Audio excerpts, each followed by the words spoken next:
હરે કૃષ્ણ. સત્સંગ શ્રવણ કરનાર બધા જ ભક્તોનું સ્વાગત છે. બધા જ ભક્તોના ચરણમાં પ્રણામ. આજે આપણે શ્રીમદ ભગવદ્ ગીતા સંપૂર્ણ કોર્સ ભાગ 2માં જે શ્રીમદ ભગવદ્ ગીતાનું આપણે શ્રવણ કરીએ છીએ, એટલે કે શ્રીમદ ભગવદ્ ગીતા તેના મૂળ રૂપે, તો એ ભગવદ્ ગીતાના જે ટીકા લખનાર આચાર્ય છે તેમનું નામ છે શ્રીમદ એસી ભક્તિવેદાંત સ્વામી શ્રીલ પ્રભુપાદ. તો આજે આપણે એના જીવન ચરિત્રના વિષયમાં થોડું શ્રવણ કરશું. કારણ કે અહીંથી હું જે કાંઈ તમને ભગવદ્ ગીતાના વિષયમાં જ્ઞાન પ્રદાન કરું છું તે બધું શ્રીમદ ભગવદ્ ગીતા તેના મૂળ રૂપે, એટલે કે ભગવદ્ ગીતા ઉપર જે શ્રીલ પ્રભુપાદજીએ ટીકા લખેલી છે તે ટીકાને આધારિત જ બધું શ્રવણ કરાવવું. એટલે આમ જોવામાં આવે તો મારું કોઈ જ્ઞાન આમાં છે નહીં, કારણ કે જે પ્રભુપાદે આપણને ભગવદ્ ગીતાની કોમેન્ટ્રી આપેલી છે તેના આધારિત જ હું તમને શ્રવણ કરાવું છું. બીજું કે હું કાંઈ એટલો કોઈ પ્રખર વક્તા પણ નથી, છતાં પણ જે ભગવદ્ ગીતાની અંદર પ્રભુપાદની કૃપાથી, ભગવાનની કૃપાથી અને શિક્ષા ગુરુ દ્વારા જે કાંઈ શીખો છું તે પ્રમાણે તમને શ્રવણ કરાવવાની કોશિશ કરું છું. તો કદાચ એવું બને કે કોઈ સિદ્ધાંત સારી રીતે હું ન સમજાવી શકું, તો તમે ભગવદ્ ગીતા તેના મૂળ રૂપે તેમાંથી તે શ્લોક લઈ અને તેને સારી રીતે સમજી શકશો અને ઊંડાણપૂર્વક. તો આજે આપણે શ્રીમદ એસી ભક્તિવેદાંત સ્વામી શ્રીલ પ્રભુપાદના જીવન ચરિત્રના વિષયમાં થોડું શ્રવણ કરશું. તો પ્રથમ તો આપણને એક વિચાર આવે કે ભાઈ ભક્તિવેદાંત સ્વામી એટલે કે શ્રીલ પ્રભુપાદજી કોણ છે. તો તેઓ ઇસ્કોન સંસ્થાના સંસ્થાપક આચાર્ય છે, જેમણે ઇસ્કોનની સ્થાપના કરેલી છે. હવે આપણે શ્રીલ પ્રભુપાદના વિષયમાં એટલું તો બધાએ શ્રવણ કરેલું છે કે તેઓ અમેરિકા ગયા અને અમેરિકા જઈ અને વિદેશની ભૂમિ ઉપર ભગવાન શ્રી કૃષ્ણના અનેક ભક્તો ને ત્યાં તેમણે અનેક વ્યક્તિઓને ભગવાનની ભક્તિની અંદર લગાવ્યા છે. તો આજે આપણે પ્રભુપાદના જીવન ચરિત્રને સંક્ષિપ્તમાં સમજીશું. શ્રીમદ એસી ભક્તિવેદાંત સ્વામી શ્રીલ પ્રભુપાદ 1896માં કલકત્તામાં એક બ્રાહ્મણ પરિવારમાં તેમનું પ્રાગટ્ય થયું હતું અને તેઓએ તેમનું જે ભૌતિક શિક્ષણ છે તે પણ ત્યાં કલકત્તામાં જ પ્રાપ્ત કરેલું હતું.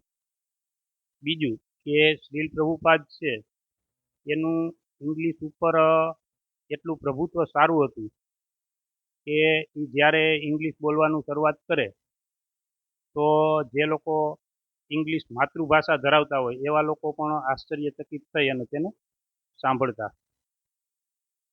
ત્યારબાદ પરમગુરુ શ્રી પ્રભુપાદજી 1922માં તેમના આધ્યાત્મિક ગુરુ શ્રીલ ભક્તિ સિદ્ધાંત સરસ્વતી ગોસ્વામીજીને મળ્યા અને જ્યારે તેઓ તેમના ગુરુજીને મળે છે ત્યારે પ્રભુપાદ છે એ ત્યારે નવયુવાન લાગતા હતા. એટલે પ્રભુપાદને જોઈ અને તે એનાથી ઘણા પ્રભાવિત થયા અને તેને પ્રભુપાદ ગમ્યા. એટલે તેમણે એમને એક આજ્ઞા કરી એવું કહી શકીએ, અને આમ જોઈએ તો ભગવાનની કૃપા પણ કહી શકીએ. અને બીજું આપણે એવું કહી શકીએ કે આપણા બધા માટે ભગવાને એના ગુરુજી પાસેથી એવી પ્રેરણા અપાવી ને ત્યારે એમના ગુરુજીએ એમને આદેશ કર્યો, એક પ્રેરણા આપી કે ભાઈ તમે વિદેશમાં જઈ, ઇંગ્લિશ દેશોમાં જઈ અને આપણા આધ્યાત્મિક ગ્રંથો છે તેનું ઇંગ્લિશમાં પ્રચાર કરો. એટલે શ્રીલ પ્રભુપાદ બસ ત્યારથી જ તેમના ગુરુને શરણાગત થઈ ગયા અને તેમના હરેક કાર્યોની અંદર સેવામાં લાગી ગયા. પરમગુરુ શ્રીલ પ્રભુપાદજીના આધ્યાત્મિક ગુરુ શ્રીલ ભક્તિ સિદ્ધાંત સરસ્વતી ગોસ્વામી મહારાજ એક ખૂબ જ પ્રખર વિદ્વાન, એક શુદ્ધ ભક્ત અને 64 ગોળીય મઠો કે જે આપણે ઘણી વખત નામ સાંભળેલું છે ગોળીય મઠ, એવા 64 ગોળીય મઠ કે જે આધ્યાત્મિક સંસ્થાઓ છે તેની સ્થાપના કરનાર એક મહાપુરુષ હતા. આવી રીતે પ્રભુપાદજી તેમના ગુરુના આદેશથી પ્રચાર કાર્યની અંદર લાગે છે. ત્યાર પછી 1944માં પરમગુરુ શ્રીલ પ્રભુપાદજી કોઈ પણ જાતની સહાયતા વગર, કારણ કે ત્યારે કોઈ એટલી ભક્તોની ટીમ નહોતી કે કોઈ એટલા એની પાસે બીજા અન્ય સેવકો કે ભક્તો પણ નહોતા અને આર્થિક સમસ્યા પણ મોટી હતી. એ સમયમાં 1944માં તેમણે એક પત્રિકાની શરૂઆત કરી ઇંગ્લિશમાં, જેનું નામ છે બેક ટુ ગોડહેડ. જે પત્રિકા પોતે એનું પ્રૂફ રીડિંગ ચેકિંગ કરતા, ટાઈપિંગ કરતા, એ પછી એનું વિતરણ પણ પોતે જ કરતા. આ રીતે એક પત્રિકા દ્વારા તેમણે પ્રચારની શરૂઆત કરી અને એ સમયમાં તો એ સમય પણ એના માટે ખૂબ જ સંઘર્ષમય હતો. છતાં પણ એણે એ પત્રિકાને ક્યારેય બંધ કરી નહીં. પત્રિકાની એમને શરૂઆત કરી ત્યારથી જ ચાલુ રાખી, જે પત્રિકા હજી આજના સમય સુધી પણ ચાલુ છે. અને અત્યારે વિદેશના ઇસ્કોનના ભક્તો તેમજ અહીં ઇન્ડિયામાં અને અન્ય ઘણા બધા દેશોની અંદર, બધા દેશોમાં એ પત્રિકાનું વિતરણ ચાલુ છે. અહીંયા આપણા ગુજરાતની અંદર પણ એ પત્રિકા અત્યારે આપણને મળી શકે, કારણ કે તેનું નામ છે ભગવત દર્શન પત્રિકા, કે જે માસિક પત્રિકા છે. દર મહિને એક પત્રિકા આવે છે, જેની અંદર શ્રીમદ ભગવદ્ ગીતાનો એક શ્લોક હર વખતે કોડ કરેલો હોય. જેવી રીતે આપણે અહીંયા શ્રવણ કરીએ છીએ તેવી રીતે એક શ્લોક હોય, પછી શ્લોકના જે શબ્દો છે એનું ગુજરાતી અર્થ હોય છે, ત્યાર પછી શ્લોકનો અનુવાદ અને ત્યાર પછી પરમગુરુ શ્રી પ્રભુપાદજીએ આપેલું તાત્પર્ય. આ રીતે ભગવદ્ ગીતાનો હર મહિને એક પત્રિકામાં એક શ્લોક હોય. એવી જ રીતે ભાગવતમની અંદર જે 18,000 શ્લોક છે તેમાંથી એક શ્લોક હોય છે. ત્યાર પછી પરમગુરુ શ્રી પ્રભુપાદજી વિદેશની અંદર જ્યારે હતા ત્યારે અનેક એવા લોકોને, ધર્મગુરુઓને મળ્યા અને તેની સાથે જે ધાર્મિક ચર્ચા થઈ તે પણ બધી હોય છે. એ પછી મહાભારતનું એક ટોપિક હોય છે, રામાયણનું એક ટોપિક હોય છે. આવી રીતે એ પત્રિકા ખૂબ જ સરસ છે અને એ પત્રિકાનું વિતરણ પણ અત્યારે ગુજરાતની અંદર ચાલુ જ છે. તો એ પત્રિકામાં 30 જેવા પેજ છે અને પત્રિકા પણ કલરિંગ પ્રિન્ટેડ છે. ને એમાં જે ચાર્જ પણ રાખવામાં આવેલો છે એ ખાલી પ્રિન્ટિંગ ચાર્જ પૂરતું લવાજમ રાખવામાં આવેલું છે. તો આ રીતે જે પ્રભુપાદે 1944માં જે પત્રિકાની શરૂઆત કરી હતી તે પણ હજી અત્યારે આપણને પ્રાપ્ત થઈ શકે, ત્યાં ક્યારેય બંધ થઈ નથી. ત્યારબાદ પ્રભુપાદ તેમના ગુરુને જ્યારે 1922માં મળ્યા એ પછી પ્રભુપાદે 11 વર્ષના ગાળામાં જ તેમના ગુરુ પાસેથી વિધિવત દીક્ષા ગ્રહણ કરી હતી 1933માં. ને ત્યાર પછી પ્રભુપાદે 44 પછીના ગાળાની અંદર શ્રીમદ ભગવદ્ ગીતા તેના મૂળ રૂપે, કે જે આપણે ભગવદ્ ગીતાનું અધ્યયન કરીએ છીએ તેની ટીકા લખી. ત્યાર પછી 1947માં જે ગોળીય વૈષ્ણવ સમાજ છે તે લોકોએ પ્રભુપાદનું એક શુદ્ધ ભક્ત અને સારી રીતે પ્રચાર કરતા, એટલે એક સારા પ્રચારક તરીકે તેમનું સન્માન કરવા માટે તેમને એક ભક્તિ વેદાંત પદવી પણ દ્વારા તેમને બહુમાન આપેલું હતું.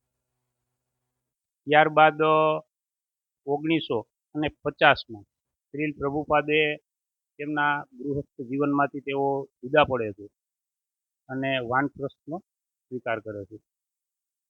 જ્યારે વાનપ્રસ્થનો સ્વીકાર કરે ત્યારે પ્રભુપાદની ઉંમર 54 વર્ષની હોય છે. અને ત્યારે પ્રભુપાદ પ્રથમ વખત તો વૃંદાવન યાત્રા કરે છે અને ત્યાં મધ્યકાલીન સ્થિત જે મંદિર છે રાધા દામોદર મંદિર, તેમાં તેઓ રહે છે અને ખૂબ જ ઊંડાણપૂર્વક આપણા આધ્યાત્મિક ગ્રંથોનું અધ્યયન અને લેખન કાર્યમાં સમય આપે છે. કારણ કે જે એણે પોતાના ગૃહસ્થ જીવનનો ત્યાગ કર્યો તેના પાછળનું મુખ્ય કારણ એક જ હતું કે એ વધુથી વધુ સમય ગ્રંથોના અધ્યયનમાં અને લેખન કાર્યમાં આપી શકે.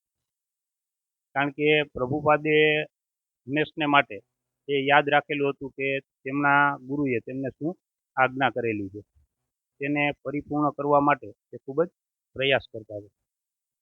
પ્રભુપાદ 50 પછી જ્યારે વૃંદાવનમાં હતા ત્યારથી જ તેમણે ઇંગ્લિશની અંદર આપણા જે આધ્યાત્મિક ગ્રંથો છે, શ્રીમદ ભગવદ્ ગીતા છે, ભાગવતમ છે, તેના ઉપર ટ્રાન્સલેટ કરવાનું શરૂ કરી દીધું હતું.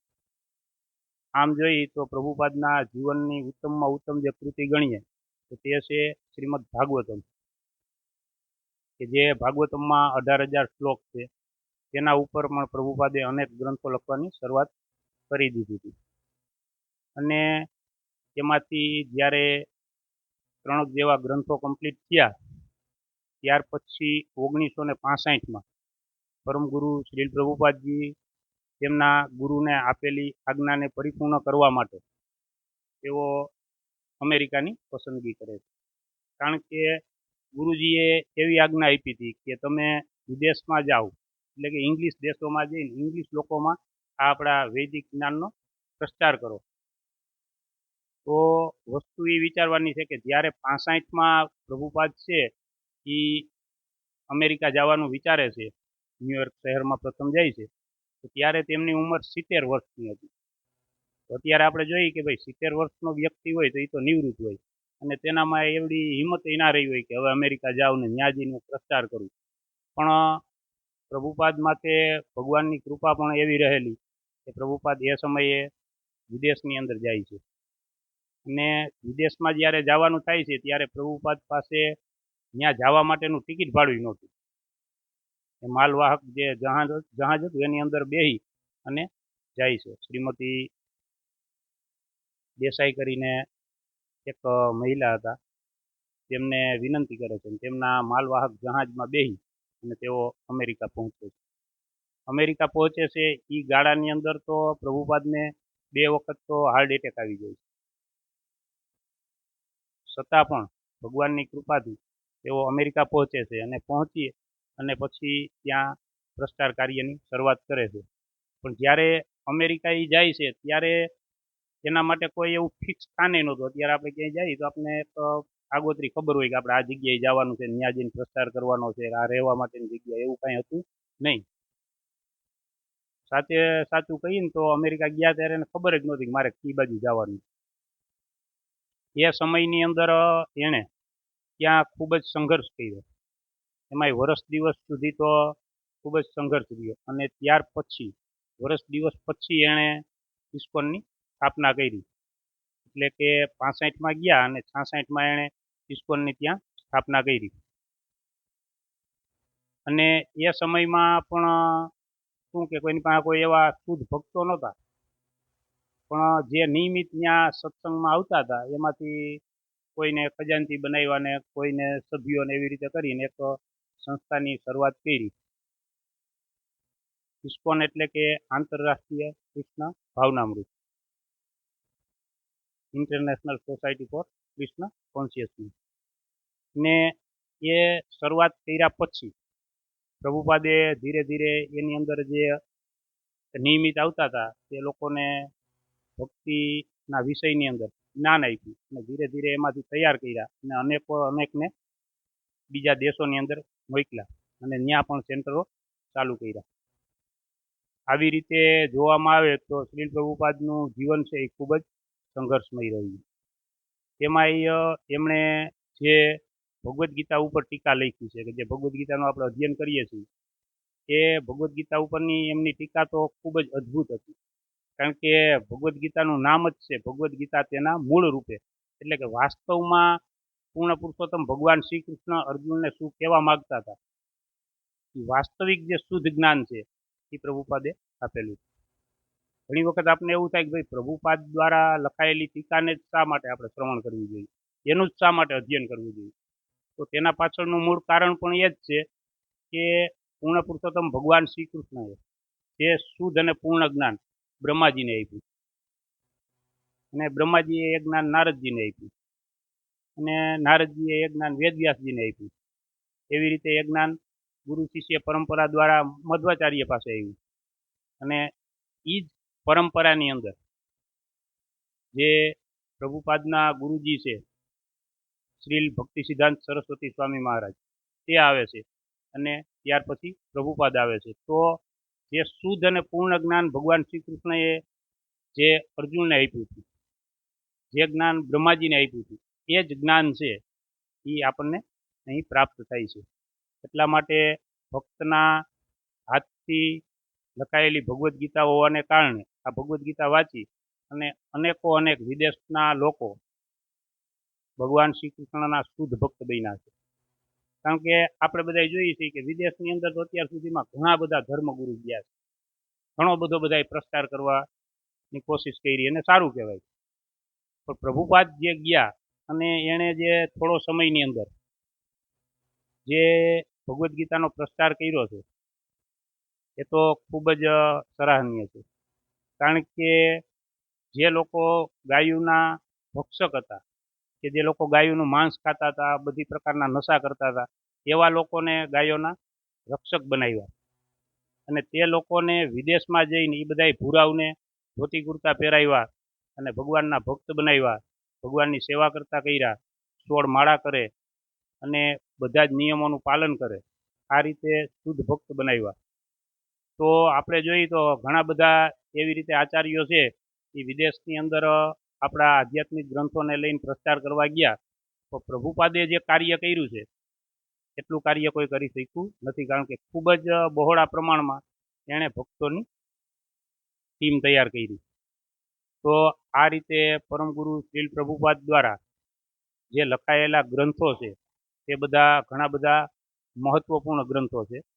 કારણ કે શ્રીલ પ્રભુપાદ જે અમેરિકામાં ગયા અને એ સમયની અંદર એણે જે ગ્રંથો લખ્યા, પછી એ ગ્રંથો વિદેશના લોકો એટલે કે ત્યાંની જે કોલેજો છે, સ્કૂલો છે, એના જે અધ્યાપકો છે તેમણે એનું અધ્યયન કર્યું, અને અધ્યયન કરી અને જે ગ્રંથોની અંદર જે પ્રમાણતા છે, જે ઊંડાણપૂર્વક જે સત્ય બતાવવામાં આવેલું છે, તેનાથી પ્રેરિત થઈ અને એ લોકોએ ત્યાં ઘણી બધી સ્કૂલ અને કોલેજોની અંદર પ્રભુપાદ દ્વારા લખાયેલા જે ગ્રંથો છે એને એક વેલિડ જે પાઠ્યપુસ્તકો છે તેની સાથે રાખી અને તેનું અધ્યયન કરાવવાનું પણ શરૂઆત કરી.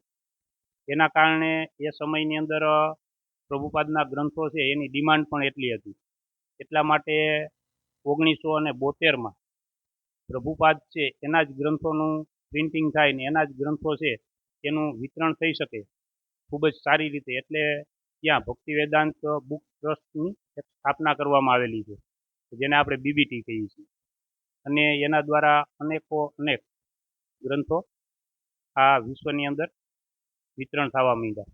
પ્રભુપાદના જે ગ્રંથો છે એમાંથી એટલા બધા ગ્રંથો છે કે 50 જેવી ભાષાની અંદર એ ગ્રંથો છે એનું અત્યારે વિતરણ વિશ્વની અંદર થાય છે.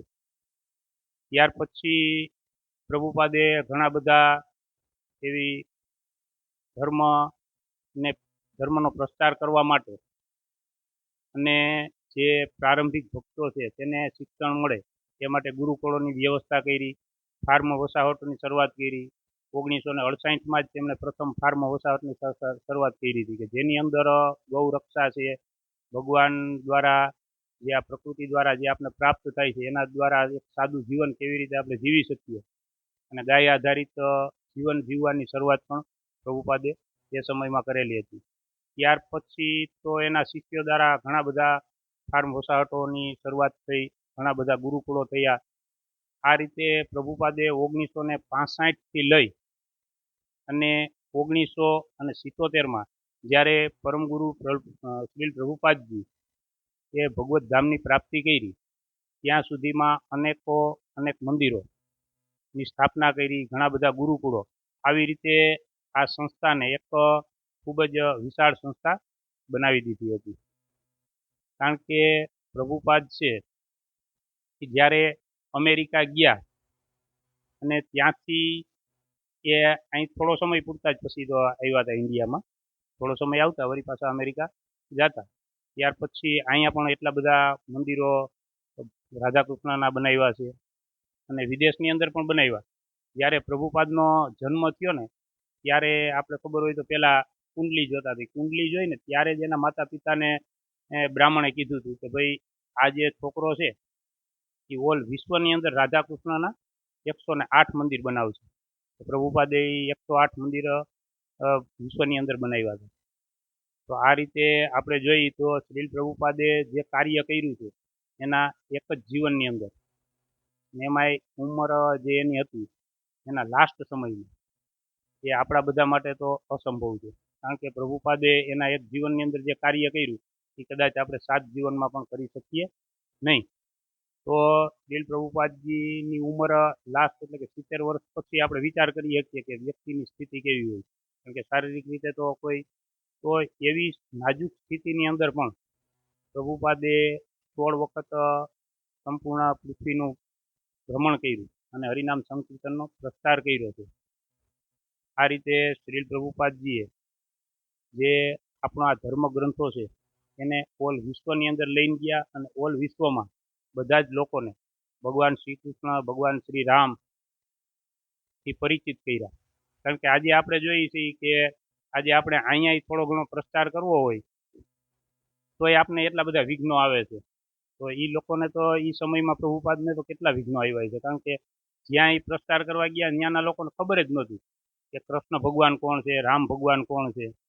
આજે અહીંયા આપણે પ્રચાર કરવો હોય તો અહીં તો બધા લોકો જાણે છે કે ભાઈ ભગવાન શ્રી કૃષ્ણ કોણ છે, રામ કોણ છે, છતાંય પ્રચાર કરવામાં આપણે એટલી તકલીફ પડે છે. તો એ સમયની અંદર પ્રભુપાદે આવી રીતે પૂરા વિશ્વની અંદર કૃષ્ણ ભાવનામૃતનો પ્રચાર કર્યો અને વિશ્વના અનેક લોકોને આ ભગવાનની ભક્તિમાં લગાવ્યા. તો આ રીતે પરમગુરુ શ્રીલ પ્રભુપાદજીના જીવન વિશે મેં એક સંક્ષિપ્તમાં ચર્ચા કરી છે. પણ જો આપણે તેને સારી રીતે સમજવા માગતા હોઈએ પ્રભુપાદના જીવન ચરિત્રને, તો ઇસ્કોનમાંથી પણ આપણને પ્રભુપાદ લીલામૃત કરી અને પુસ્તક મળશે જેની અંદર પ્રભુપાદના જીવન ચરિત્રને આપણે સારી રીતે સમજી શકીએ. તો આજે આપણે જે ગ્રંથ કરતા છે કે જે આ ભગવદ્ ગીતા ઉપર ટીકા લખનાર છે એ પ્રભુપાદના જીવનના વિષયમાં શ્રવણ કર્યું અને કાલથી એટલે કે બીજા સત્સંગથી હવે પછીનો સત્સંગથી આપણે શ્રીમદ ભગવદ્ ગીતાનો જે પ્રથમ શ્લોક હતો કે જે શ્લોકને આપણે એનો અનુવાદ અને શ્લોકનું શ્રવણ કર્યું હતું તે શ્લોકનું જે તાત્પર્ય છે તેને સમજશું. એ પછી એ બીજો શ્લોક, ત્રીજો શ્લોક એવી રીતે ક્રમશર આપણે શ્લોકને શ્રવણ કરશું.